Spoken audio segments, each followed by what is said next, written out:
सो hello everyone, welcome back again. Myself Dhruv Sharma. और मैंने पिछले वीडियो में नीट 2026 बायोलॉजी का जो सॉल्यूशन मैं बना रहा था, मैंने क्वेश्चन नंबर 18 तक बनाया था और अब मैं क्वेश्चन नंबर 19 से स्टार्ट करने जा रहा हूँ।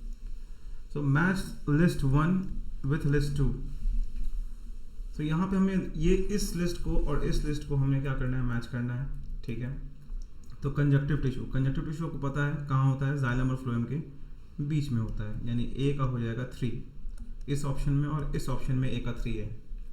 कैस्पेरियन स्ट्रिप्स आपको पता है होता है कहाँ पे, एंडोडर्मल सेल्स विथ सुब्रीन डिपोजिशन, तो बी का हो जाएगा 4, दोनों ही में बी का 4 दिया हुआ है। सब्सिडरी सेल हमें पाया जाता है कहाँ पे, गार्ड सेल के बगल में, तो सी का 1 इसी में है, इसमें नहीं है, तो ये ऑप्शन गलत है, ये ऑप्शन सही है। और ऑफ कोर्स डी का हो जाएगा 2, starch sheath, endodermal cells rich in starch. Question number 20, match the list 1 with list 2। Genetically modified organism, इन चारों में से कौन जेनेटिकली मॉडिफाइड ऑर्गेनिज्म है, जो है बीटी कॉटन प्लांट में हम लोग बैसिलस थ्रिंजिनेसिस का जीन डाल देते हैं तो वो पेस्ट रेजिस्टेंस हो जाता है। आपने पढ़ा होगा इसे बायोटेक्नोलॉजी में एंड एप्लीकेशंस में। थर्मोस्टेबल डीएनए पॉलीमरेज, ये किसका डीएनए है, थर्मस एक्वाटिकस का है। थर्मस एक्वाटिकस एक ऐसा बैक्टीरिया है जिसका डीएनए पॉलीमरेज हाई टेम्परेचर पे भी स्टेबल होता है, तो इसे हम लोग पीसीआर में यूज़ करते हैं, डीएनए मल्टीप्लिकेशन में, पॉलीमरेज चेन रिएक्शन में। TI plasmid, tumour inducing plasmid, किसका है ये tumour inducing plasmid, that is agrobacterium tumefaciens.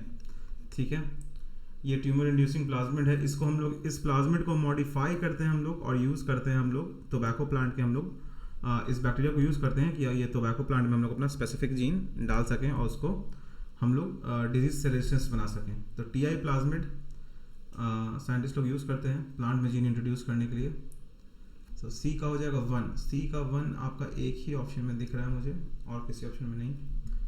और डी का फाइनली हो जाएगा PBr 322 4, यानी ऑप्शन आपका 3 क्या हो जाएगा, सही हो जाएगा। Question number 21. Heterophilous development in response to environment is example of which of the following phenomenon? Day differentiation, ray differentiation, elasticity, plasticity. तो यहाँ पे आप क्वेश्चन नंबर 21 में देख रहे हैं कि इसमें हेट्रोफाइलस पूछ रहा है। सबसे पहले आपको बताना चाहिए हेट्रोफाइलस का मतलब क्या होता है। हेट्रो मतलब डिफरेंट, फाइलस मतलब ओके प्लांट का पार्ट। तो हेट्रोफाइलस एक development in response to environment के रिस्पॉन्स में एक डेवलपमेंट होता है प्लांट में। ठीक है, तो इसे हम लोग क्या कहते हैं, देखिए आप लोग एक बार यहाँ पे, heterophylly refer to development of different type of leaves on same plant. Heterophylly क्या है, development of different type of leaf on same plant, अलग अलग टाइप के लीफ एक ही प्लांट में हो। It is an example of plasticity, ये एक प्लास्टिसिटी का एग्जाम्पल है, जो क्या होता है कि प्लांट डिफरेंट इन्वायरमेंटल फैक्टर के रिस्पॉन्स में अपना लीफ का शेप क्या करता है, चेंज कर सकता है। जैसे यहाँ पे बटर कप में आप देखो तो टेरेस्ट्रियल हैबिटेट में ये ऐसा लीफ है और एक्वाटिक हैबिटेट में इसके पास ऐसा लीफ है, तो ये हेट्रोफाइल का एग्जांपल है एक बटर कप में। ठीक है, तो 21 जो है ऑफ कोर्स, तो इसका आंसर क्या हो जाएगा, प्लास्टिसिटी हो जाएगा इसका answer. So question number 22, in racemose inflorescence the main axis terminate in a flower, the growth is limited, flower are borne in acropetal succession, flowers are solitary. तो इन चारों ऑप्शंस में सबसे पहले मैं आपको बताना चाहूँगा रेसिमोस इनफ्लोरेसेंस होता क्या है। तो यहाँ पे मैंने एक पिक्चर बनाया है, तो यहाँ पे आप देख सकते हैं कि रेसिमोस इनफ्लोरेसेंस में क्या होता है कि यंग फ्लावर होता है ऊपर और साइड में होता है, टॉप में नहीं होता यंग फ्लावर, और यंग फ्लावर ऊपर होता है, और ओल्ड फ्लावर बॉटम में होता है, यानी रेसिमोस इनफ्लोरेसेंस में एक्रोपेटल सक्सेशन बोलते हैं हम लोग। What is acropetal succession, old flower bottom पे होगा और यंग फ्लावर ऊपर होगा। और साइमोस इन्फ्लोरेसेंस में क्या होता है, साइमोस इन्फ्लोरेसेंस में ओल्ड फ्लावर एकदम टॉप मोस्ट ऊपर से स्टार्ट होता है ओल्ड फ्लावर, और यंग फ्लावर कहाँ होते हैं, नीचे की तरफ होते हैं, तो यानी बैसिपेटल सक्सेशन बोलते हैं इसको। साइमोस इन्फ्लोरेसेंस को बैसिपेटल सक्सेशन भी बोल सकते हैं। यंग फ्लावर कहाँ होते हैं, बॉटम में होते हैं। और रेसिमोस इन्फ्लोरेसेंस को हम लोग एक्रोपेटल सक्सेशन बोलते हैं, जिसमें ओल्ड फ्लावर बॉटम में होते हैं। ठीक है, तो इस ऑप्शन तो इसमें ऑप्शंस के हिसाब से रेसिमोस इन्फ्लोरेसेंस क्या होगा, number 3, flower are borne in acropetal succession. Clear है?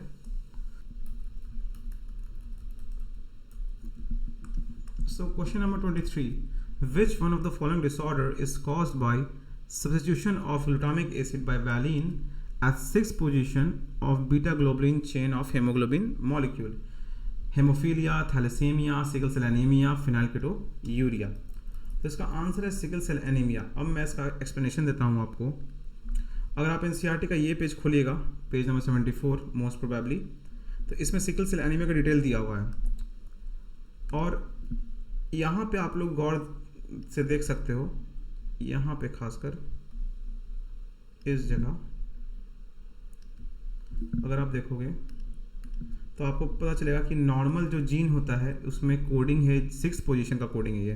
दिस इज 6th पोजीशन का कोडिंग है ये बीटा ग्लोबुलिन चेन का GAG, ठीक है, GAG and the opposite code is CTC। ये जब mRNA बनता है तो ये होता है GAG, ठीक है। और यहाँ पे जो है जब ये बीमार हो जाते हैं, यानी सिकल सेल जब ये बन जाते हैं, HBS जीन जो होता है वो यहाँ पे A और T जो पलट जाता है, ये देखिए ये इन्वर्स कर जाता है।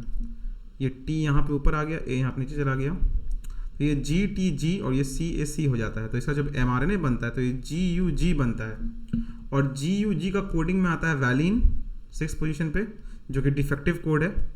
ये डिफेक्ट है, पॉइंट डिफेक्ट है, इसको क्या बोल सकते हैं, पॉइंट डिफेक्ट। और यहाँ पे 6th पोजीशन पे क्या है, ग्लूटामिक एसिड, ये सही है कोडिंग।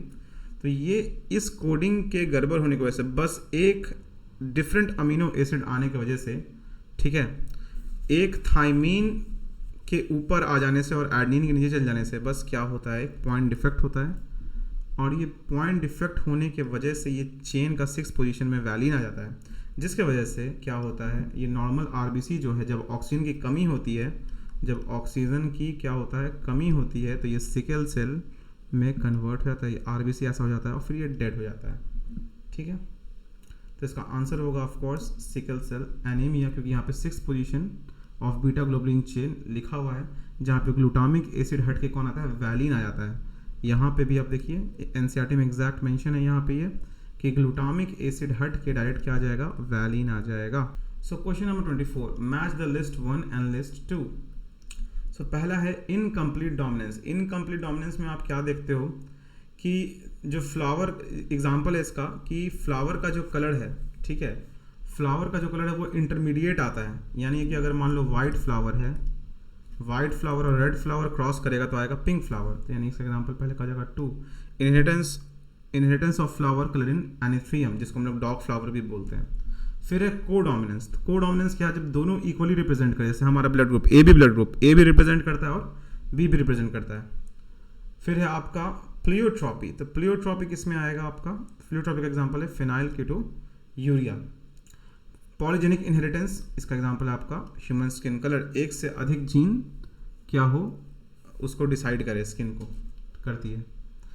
तो इसका तो आंसर मोस्ट प्रोबेबली अगर आप देखें तो सब में डी ऑप्शन में डिफर है, और डी का अगर 1 होता है आंसर, तो यहाँ पर डी का 1 यहाँ पे है, तो ऑप्शन ये सही है आपका। सो question number 25, arrange the following steps of DNA fingerprinting in a correct sequence.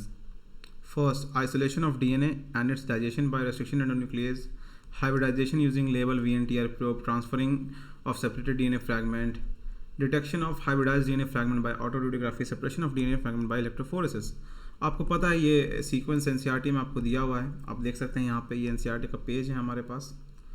और इसमें जो DNA फिंगरप्रिंटिंग का स्टेप है, सबसे पहले क्या है, isolation of DNA, then digestion of DNA by restriction endonuclease, separation of DNA by electrophoresis, then transfer blotting of separated DNA fragment to synthetic membranes, hybridizing using label VNTR probe, detection of hybridized DNA by autoradiography।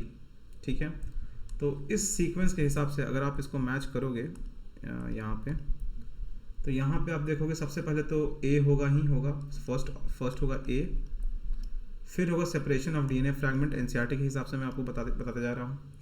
फिर हो जाएगा hybridisation, यानी ये number 3rd step हो जाएगा, ठीक है। उसके बाद हो जाएगा आपका